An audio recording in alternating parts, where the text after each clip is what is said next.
Welcome back to Obsession Engineering, and we're still walking around the Manx Grand Prix paddock looking at some interesting classics, and this time we've got Lee Johnston's RC45. So this is Lee Johnston's Honda RC45 RVF750, and it's quite trick. And the nice thing is it actually looks sort of basically still period correct, but the details on it are absolutely lovely, so we ought to have a closer look. So we'll start at the front of the bike, and in keeping with quite a lot of stuff in this paddock, it's on new wheels. So these are OZ, so basically brand new 17-inch aluminium forged wheels, basically because the period correct stuff was generally magnesium and did not stand the test of time particularly well, and so isn't really safe to race on anymore. So they're connected to big Brembo discs and sort of the latest spec axial Brembo calipers, and that's all held in the bike with a pair of new custom-built Maxton forks. If we have a look inside the fairing, you can see quite a lot of radiators. So there's a double stacked top radiator in there, and then quite a big bottom radiator as well, but a lot of that's covered up. Round the Isle of Man you tend to get quite a lot of airflow, and you don't often spend time behind other riders, so cooling isn't generally an issue, and so you can often get away with actually covering up quite a lot of the radiator. And of course covering up the bottom means you get less stone chip damage as well. So this bike is on like the Honda kit ignition from the day, and these bikes were fuel injected, so the stuff's sort of relatively modern for the age of the bike. And so there are quite a lot of controllers here for mixture and ignition and bits on there. And then onto the handlebars, Lee likes a thumb brake, so he's got the Hell short levered thumb brake, and a big sort of new Brembo clutch lever as well. The bike is on Harris yokes. Unfortunately we can't buy them anymore because Harris have closed down, so it's a shame you can't get those yokes because they're actually exactly the same as we use in our new superbike.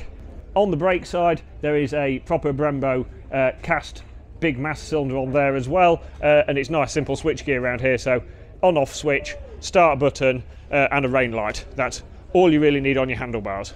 So the frame is relatively standard. It is technically a kit frame, so it has got some bracing in it, but the geometry is standard to the road bike and not the same as the sort of factory bikes, which actually had quite different geometry and even different engine mounting positions in them.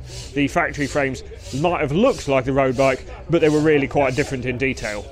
The swinging arm is also a kit item, and so it's slightly different length to the original, and it's got a twin pinch clamp at the back, and the hub assembly is different inside it, and it also has different linkage options as well. So the link point on the swinging arm is different, and the linkage itself is different to the road bike.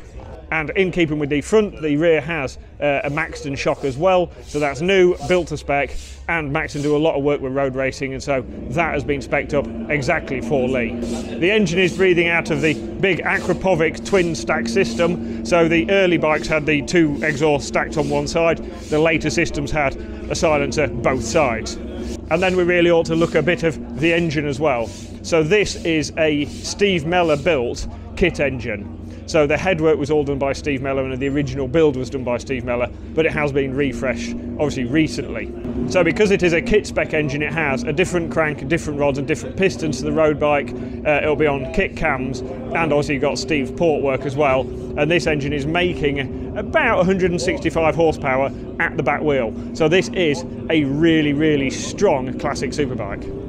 But unlike the Norton that we've shown previously, the one thing with these Hondas is they are quite heavy. There isn't actually a weight limit at Classic TT for the superbikes, and so the team haven't actually weighed the bike.